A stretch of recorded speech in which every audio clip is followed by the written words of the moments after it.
పోయిన వీడియోలో middle east గురించి మాట్లాడాం. మీకు మెల్లమెల్లగా ఎలాంటి షాకింగ్ వార్తలు వస్తున్నాయంటే ఇవాళ అందరూ బలూచిస్తాన్, ఇరాన్ గురించి మాట్లాడుతున్నారు. అంటే ఈ ప్రాంతాలు కలిసిపోయి ఫ్రీ బలూచిస్తాన్. ఇది ఎలా చెప్తున్నారంటే 1990s నుంచి కూడా అమెరికాకు ఒక ప్లాన్ ఉంది. దాని ప్రకారం ఏమిటి అంటే ఇరాన్ని ఏదో ఒక రకంగా కబ్జా చేయాలి.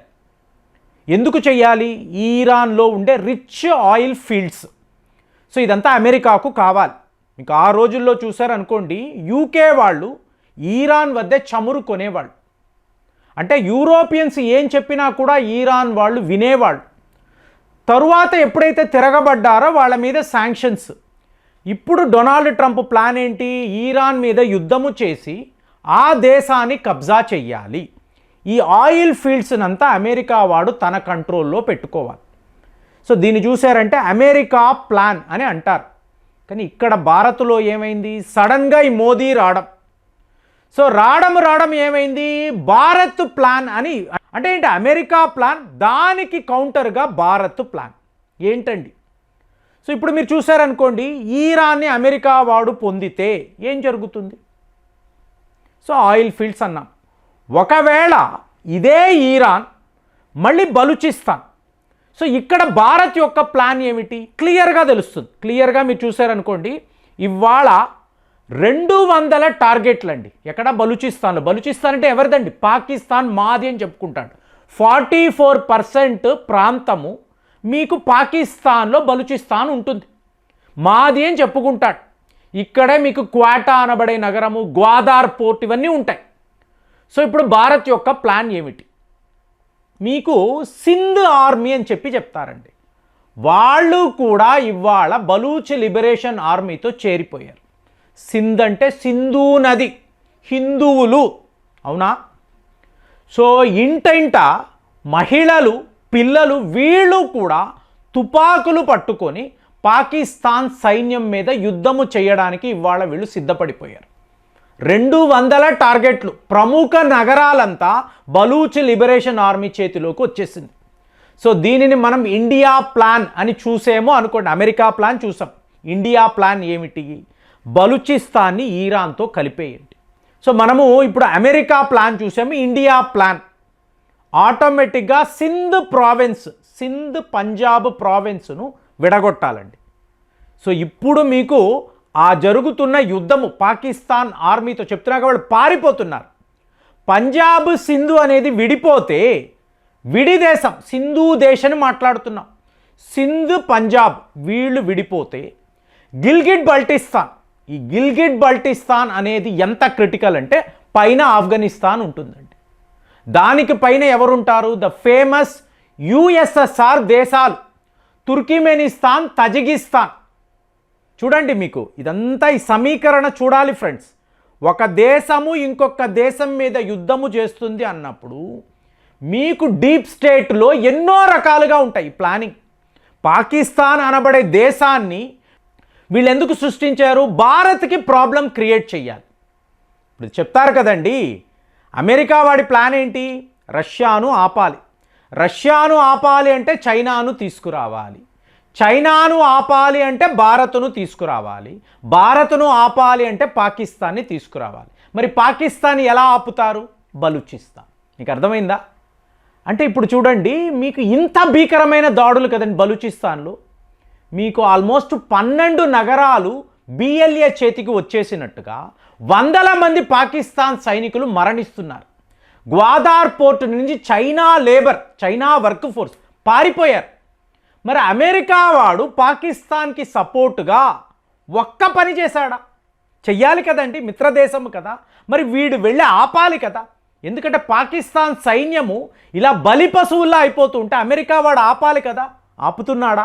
ఇంకొక గొప్ప విషయం చెప్తాను చూడండి. ఇప్పుడు వీళ్ళు చెప్తున్న ఫేమస్ రేర్ మినరల్ మీటింగ్ అండి. ఎక్కడ? అమెరికాలో జరుగుతుంది. జైశంకర్ గారికి ఇన్విటేషన్ వచ్చింది. ఈయన వెళుతున్నాడు, అమెరికా వెళుతున్నాడు. పాకిస్తాన్కి ఇన్విటేషనే లేదు.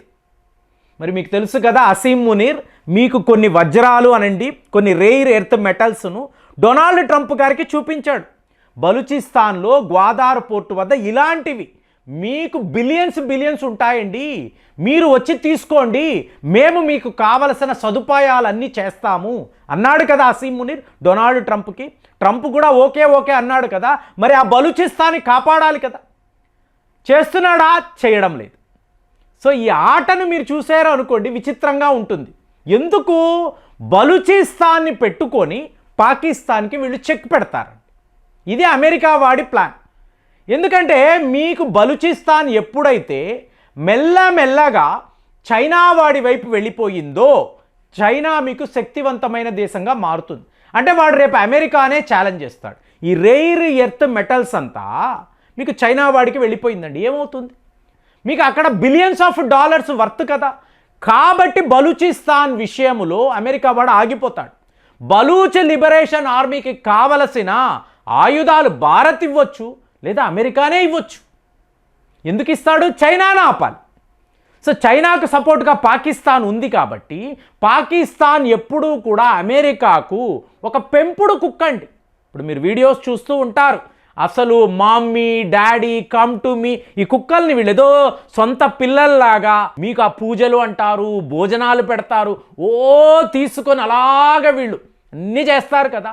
బయటికి తీసుకెళ్ళాలంటే మెడకు బెల్ట్ వేయాల్సిందే, కోపం వస్తే లాగి కొట్టాల్సిందే. కుక్కేనండి. మీరు ఎంత పొగిడినా అంటే మీడియా కోసం, టీవీలో చూపించుకోవడం కోసం. చూసారా ఈ కుక్క నన్ను మమ్మీ అంటది, డాడీ అంట అన్నీ చెప్తారు. నిజం అదేనా? జస్ట్ ప్రజలకు చూపించుకోవడానికి. కుక్కే. పాకిస్తాన్ అనబడే కుక్క ఎప్పుడూ కూడా అమెరికా వాడి దయాదాక్షిణ్యాల మీద, వాడు వేసే కుక్క బిస్కెట్లు దానికోసమే ఉంటుంది, అంతే తప్ప వాడిని సమానంగా కూర్చోబెట్టి ఏ రోజు నథింగ్ అండి. ఈ స్ట్రాటజీని అర్థం చేసుకోవాలి. ఇవాళ మనము దీన్ని బాగా అర్థం చేసుకున్నాం. కాబట్టి నాకేమనిపిస్తుంది అంటే this is the right time.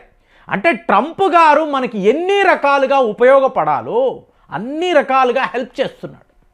So ఇప్పుడు ఈ బలూచిస్తాన్ ఈరాన్ అనబడే కాన్సెప్ట్ మీరు తీసుకున్నారు అనుకోండి, మీకు ఈరాన్ మీద దాడులు అంటే బలూచిస్తాన్ మీద కూడా దాడులు అంటే పాకిస్తాన్ మీదే ఒక యుద్ధము అనేది స్టార్ట్ అవుతుంది. ఇలా జరిగితే చెప్తున్నా కదా, ఖైబర్ పాఖ్తూన్ఖ్వా అని పక్కన పెట్టండి, అలాగే సింధ్ పంజాబ్ దీన్ని మీరు పక్కన పెట్టండి. బలూచిస్తాన్ విడిపోతే 44% వెళ్ళిపోతే పాకిస్తాన్ అనబడే దేశమే ఉండదు కదా.